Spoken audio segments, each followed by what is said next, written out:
Most people walk past it without a second thought. Some spray it. Others rip it out by the handful and toss it straight into the trash. It grows between sidewalk cracks, crawls across garden beds, and survives heat that kills off plants people actually pay for. And yet, nutritionally speaking, this so-called weed quietly outperforms many of the superfoods lining grocery store shelves today. I'm talking about purslane. Now, if that name doesn't ring a bell, that's kind of the point. I've spent years testing foods, comparing nutrient density, digging into research, and separating real value from hype. And purslane is one of those rare cases where the data is solid, the history is deep, and the public awareness is almost non-existent. Not because it's unproven, but because it's hiding in plain sight.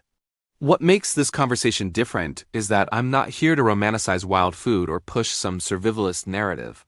I care about what actually delivers value: nutrition per dollar, resilience, and real-world usefulness. Purslane checks all three boxes in a way very few plants do. Here's the first thing most people don't realize. Purslane is one of the richest plant-based sources of omega-3 fatty acids ever documented. Not trace amounts, not marketing fluff. Actual measurable levels, primarily alpha-linolenic acid, in quantities that rival or exceed many cultivated leafy greens. That alone should make it interesting. But that's just the opening act. Beyond omega-3 South, purslane delivers a dense package of magnesium, potassium, calcium, and iron, along with vitamin A, vitamin C, and a surprising concentration of antioxidant compounds including betalains. These are the same antioxidant pigments people pay premium prices for in foods like beets and certain berries. Purslane just produces them naturally, without pampering. What's even more interesting is how efficiently it does this. Purslane uses a specialized form of photosynthesis that allows it to thrive under stress, heat, drought, poor soil, conditions that reduce nutrient quality in many other plants. In simple terms, when other greens struggle, purslane adapts. And that adaptation shows up directly in its nutrient profile. This is where experience matters. I've tested expensive greens grown under perfect conditions that still delivered less nutritional payoff per serving than purslane pulled from a neglected corner of a yard. That doesn't mean cultivated food is bad, it means resilience often correlates with density. Tough plants tend to concentrate resources. Delicate ones don't. At this point, some people start asking the wrong question. They ask, if it's so nutritious, why isn't everyone eating it? That assumes popularity follows value. In reality, popularity follows familiarity, marketing, and habit. Purslane doesn't benefit from any of those. It doesn't ship well. It doesn't look pretty in plastic clamshells. And it doesn't fit neatly into the visual identity of modern produce aisles. Historically, though, this plant was anything but ignored. Purslane has been eaten for thousands of years, across Mediterranean regions, parts of Asia, the Middle East, and the Americas. It appears in traditional dishes, medicinal texts, and agricultural records long before the word superfood ever existed. It wasn't considered exotic, it was considered useful. Somewhere along the line, usefulness lost to convenience. Another thing I've noticed over the years is how quickly people confuse abundance with inferiority. If something grows everywhere, we assume it must be low value. That logic doesn't hold up in nutrition science, but it's deeply embedded in consumer behavior. Scarcity sells. Abundance gets ignored, or worse, dismissed as a nuisance. That's exactly what happened here. Purslane didn't disappear because it stopped being beneficial. It disappeared because modern food systems prioritize uniformity, transportability, and shelf life. Purslane doesn't play that game. It spreads horizontally, grows fast, and refuses to stay neatly contained. From a production standpoint, that's inconvenient. From a nutritional standpoint, it's a gift. Now, before we go any further, I want to hear from you. Have you ever noticed this plant growing near your home and never given it a second look? Or maybe you've eaten it without realizing what it was. Drop a comment and let me know, because most people are closer to this food than they think. In the next section, we're going to get practical. I'll break down how purslane compares directly to popular superfoods, where it truly outperforms them, and where the hype needs to be kept in check. No exaggeration, no miracle claims, just honest comparison from someone who's tested the numbers and the outcomes. And if you want to explore any of the research or sources I reference along the way, I'll have them linked in the description so you can dig in yourself. Because once you understand what this plant actually offers, the real question isn't why it's everywhere. It's why we stopped paying attention. Once you move past the novelty of purslane being labeled a weed, the real value shows up when you start comparing it directly to foods people already recognize as healthy. This is where things get interesting because purslane doesn't win by a small margin. In several categories, it quietly dominates, and in others, it exposes how shallow a lot of superfood marketing really is. Let's start with the comparison most people care about: leafy greens. Spinach, kale, arugula, all solid foods, all deserving of their reputation. But when you stack purslane against them nutritionally, especially ounce for ounce, purslane holds its own and often pulls ahead. Its omega-3 fatty acid content alone separates it from almost every commonly eaten green. Most leafy vegetables contain almost none. Purslane contains enough that researchers actually single it out as an anomaly. This matters more than people realize. Omega-3 South aren't just a nice bonus. They play a role in cellular function, inflammation balance, and overall metabolic health. And while fish gets most of the attention here, plant-based omega-3 sources are limited. Flax and chia get talked about constantly. Purslane almost never does, despite growing freely in environments where neither flax nor chia could survive without intervention. Then there's the mineral density. Magnesium and potassium are two nutrients I see consistently underconsumed when people rely on processed food or overly refined diets. Purslane delivers both in meaningful amounts. Not theoretical amounts, real contributions that add up if the plant is eaten regularly. This is one of those cases where wild doesn't mean random. It means concentrated. But here's where I need to slow things down and be honest, because hype does exist, even around underappreciated foods. Purslane is not magic. It won't replace a balanced diet, and it doesn't contain every nutrient in perfect ratios.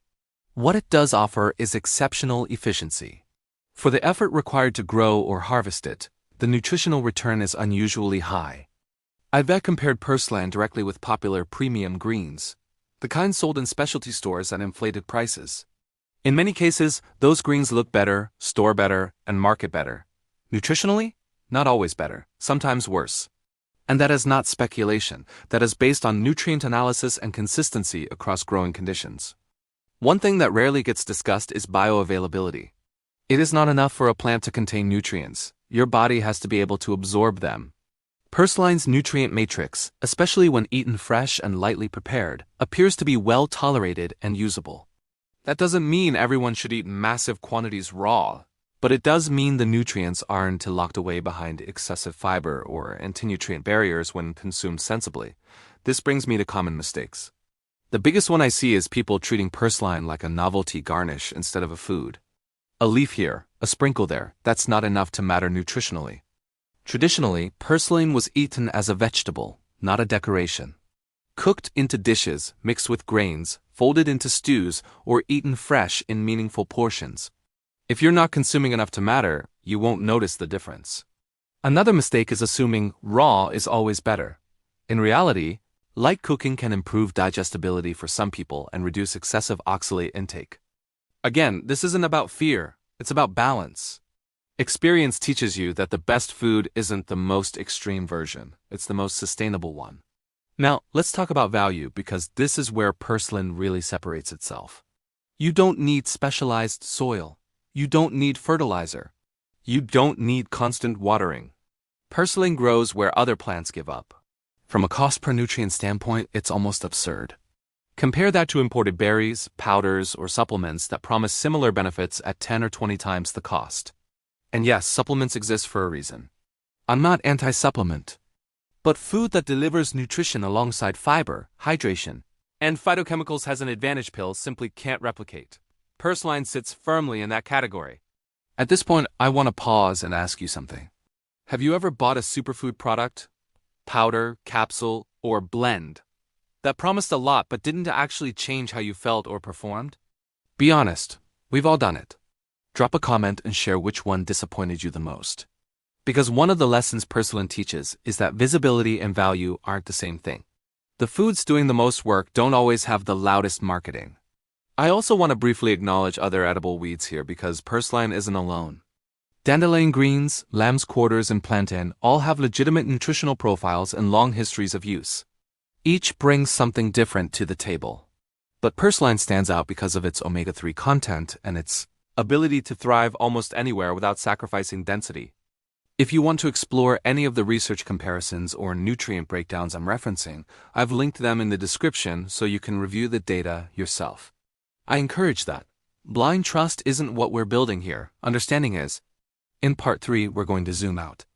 We'll talk about why plants like this keep getting overlooked, how food culture shapes perception more than science does, and the final expert truth most people miss when they chase health trends instead of fundamentals.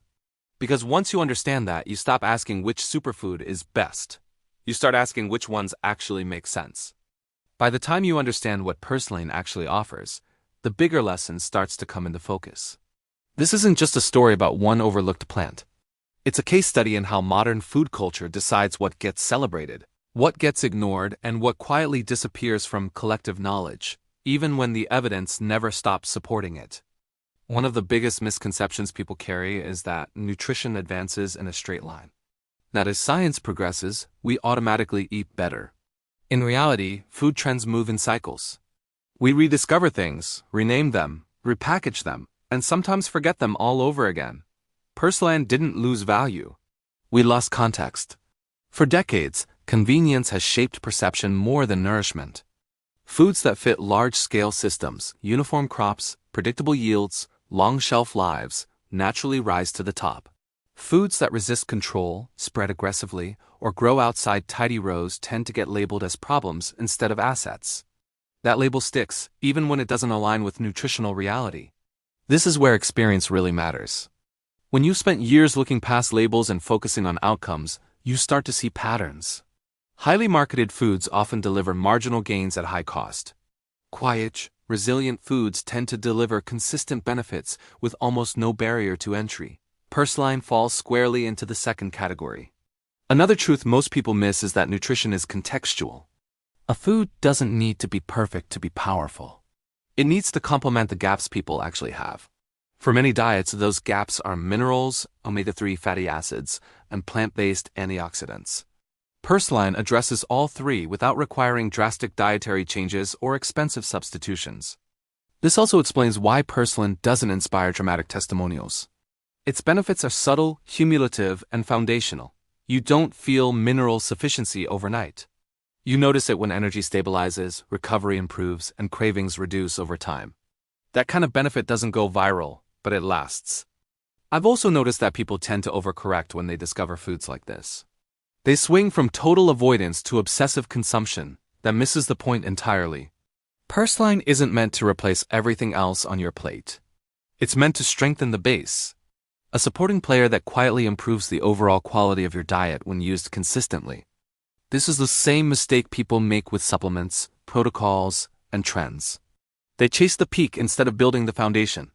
The irony is that foundations are rarely exciting, but they're what actually hold. Let's talk briefly about other weeds again, because they reinforce this lesson. Dandelion greens provide bitterness that supports digestion and appetite regulation. Lamb's quarters deliver impressive protein content for a leafy plant. Plantain offers soothing compounds traditionally used for gut and skin health. None of these are miracles. All of them are useful. And every one of them shares the same problem.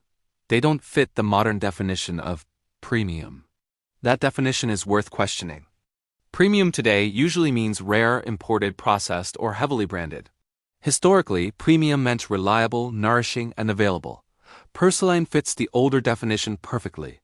It's reliable, it's nourishing, and it's almost impossible to eliminate once it establishes itself. That's not a flaw, that's resilience. If you've ever wondered why health advice feels constantly contradictory, this is part of the reason. We keep layering trends on top of unstable foundations. Then we blame the food when the system fails. Plants like purslane remind us that longevity, both biological and cultural, comes from durability, not novelty. I want to ask you something here because this is where community insight matters. What is one food you grew up seeing regularly that disappeared once modern eating took over? Something your parents or grandparents ate that never made it into nutrition headlines? Leave a comment. Those answers tell a bigger story than any trend report. Before we wrap up, here's the final expert truth I want you to take away. The most valuable foods are rarely the ones being pushed hardest. They're the ones that quietly solve real problems without demanding attention. Purslane doesn't need rebranding. It doesn't need endorsements, it just needs to be understood. If you are curious to explore it further, whether that asks how to identify it correctly, how different cultures prepare it, or how to integrate it into meals you already eat, I've linked helpful resources in the description so you can go deeper at your own pace. So here's the recap. Purslane isn't everywhere because it's useless. It's everywhere because it's efficient, resilient, and biologically generous. We didn't outgrow it. We overlooked it. Remember, health isn't built by chasing the rarest ingredient or the loudest promise. It is built by recognizing what consistently works, especially when it has been working all along. If this video changed the way you look at the plants around you, give it a like. If you want more grounded, experience-driven breakdowns like this, subscribe. And if you're ready to keep going, check out the next video, where we uncover another everyday food hiding extraordinary value in plain sight. Because once you learn how to see it, you start seeing it everywhere. At this stage, most people have a shift happen in their thinking. They stop seeing purslane as an odd exception and start recognizing it as part of a much larger pattern. Once you notice that pattern, it becomes impossible to ignore because it shows up everywhere in the way we eat, shop, and define healthy. One of the most important insights I've learned over the years is that nutritional wisdom rarely disappears. It just gets buried, not erased, not disproven. Buried under convenience, marketing, and modern habits that favor speed over substance. Purslane didn't fail a scientific test. It failed a cultural one. Modern diets tend to reward foods that behave well in systems, not necessarily in bodies. They need to be uniform, transportable, predictable, and easy to monetize. Purslane doesn't care about any of that. It grows when it wants, spreads horizontally, and refuses to fit into clean agricultural categories. From a systems perspective, that's inefficient. From a nutritional perspective, it's exactly what makes it powerful. This is why so many people feel disconnected from food today. They're eating things designed for logistics rather than nourishment. The irony is that while we've never had more choices, we've also never been further removed from foods that naturally adapt to our environments. Purslane doesn't need to be imported. It doesn't need climate control. It grows where people live, which historically is how food security worked.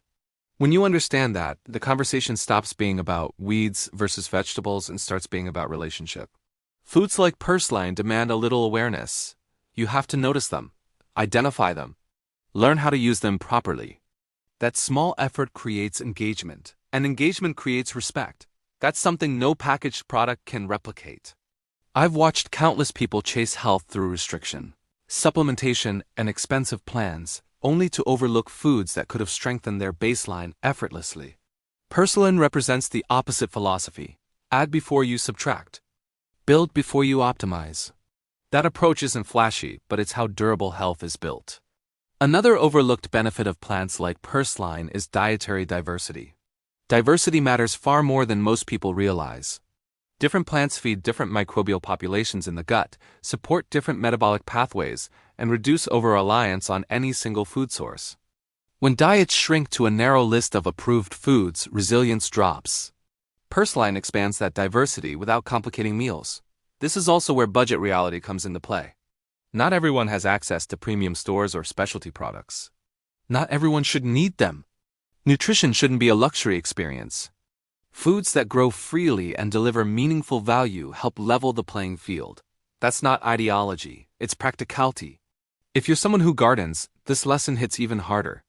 Purslane often shows up uninvited, competing with plants people intentionally grow. The instinct is to remove it. But once you understand what it offers, the smarter move is often to manage it, not eliminate it.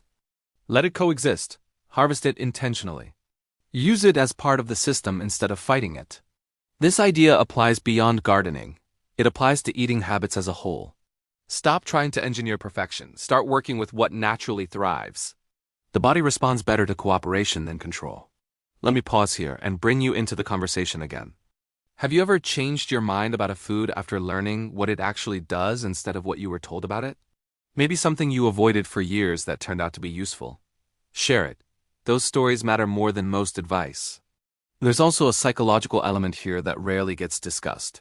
People tend to trust things they pay for more than things they don't. Free or abundant foods feel suspicious, as if value must be earned through cost. But biology doesn't care what something costs. Cells respond to inputs, not price tags. Purslane doesn't become more effective when it is sold. It is effective because of what it contains. This is why chasing trends often leads to fatigue. Trends expire. Foundations don't. When you build a diet around durable foods, everything else becomes optional instead of necessary. That shift alone reduces stress around eating, which ironically improves outcomes. As we move toward the final part, I want you to keep one idea in mind. The goal isn't to turn purslane into the next obsession.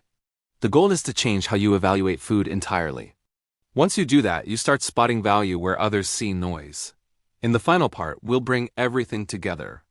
I'll give you a simple mental framework for identifying underrated foods anywhere you live, without needing expert knowledge, trends, or labels. Because once you understand that framework, purslane stops being a surprise. It becomes a reminder. By now, purslane shouldn't feel surprising anymore. What should feel surprising is how long it took for most of us to question why foods like this were ever dismissed in the first place. When you step back and look at the pattern, the answer isn't complicated, but it is uncomfortable. We've been trained to trust labels, prices, and popularity more than performance. That's the first mindset shift I want to lock in before we end this. Value in nutrition rarely announces itself. It reveals itself over time through consistency, resilience, and quiet usefulness. Purslane didn't fail to become important. It succeeded at being dependable, and dependability doesn't trend. So here's the framework I promised. This is the lens I use when evaluating any food anywhere, whether it comes from a store, a garden, or the ground itself. First, ask whether the food thrives under stress. Plants that survive heat, drought, poor soil, or neglect tend to develop concentrated nutrient profiles. Stress-resilient foods usually deliver more than pampered ones. Purslane is a perfect example, thriving where others fail without nutritional compromise. Second, look at nutrient density relative to effort. How much does it cost, financially and practically, to get meaningful nutrition from it? If a food requires shipping, processing, branding, and constant availability engineering just to remain usable, its efficiency drops. Purslane delivers high-value nutrients with almost no input. That matters more than most people realize. Third, consider historical continuity. Has this food been used across cultures and time periods? Foods don't survive centuries of human use by accident. They survive because they work. Purslane appears in traditional diets, long before modern nutrition science existed, and modern analysis now confirms what experience already knew. Fourth, assess integration potential. Can the food fit into meals you already eat without forcing radical change? Sustainable nutrition is boring in the best way. It blends in. Purslane doesn't demand a new identity or diet philosophy. It complements what's already there. If a food checks all four of those boxes, it deserves attention, regardless of how it's labeled. This is where most people get stuck. They wait for permission. They wait for trends to validate what's useful. But health doesn't improve because something becomes popular. It improves because something becomes consistent. Foods like purslane reward consistency, not hype. Now let me be clear about one thing before we wrap up. This isn't a call to abandon modern food systems or romanticize everything wild and free. It's a call to reclaim discernment. To stop assuming that expensive means better, rare means superior, and familiar means boring. Some of the most powerful foods don't need defending, they just need understanding. If you take nothing else from this series, take this. Stop asking which superfood is best. Start asking which foods quietly do the most work with the least demand. That shift alone changes how you shop, eat, and think. And yes, purslane is just one example. Once you recognize the pattern, you'll start seeing others in your yard, at local markets, even in foods you've ignored your entire life. That awareness compounds. It builds confidence. It removes dependence on trends. Before we close, I want to hear from you one last time. What's one food you're now curious about reevaluating after watching this series? Not because it's new, but because it might have been underestimated. Leave it in the comments. That's how this conversation stays grounded and real. If you want to explore purslane further, identification guides, preparation methods, and research-backed breakdowns, I've linked useful resources in the description so you can go deeper at your own pace. And if this series helped you see food differently, support the channel, like the video, subscribe for more experience-driven insights, and watch the next episode where we uncover another everyday ingredient hiding serious value in plain sight. Because once you stop chasing trends and start recognizing patterns, you don't just eat better. You think better.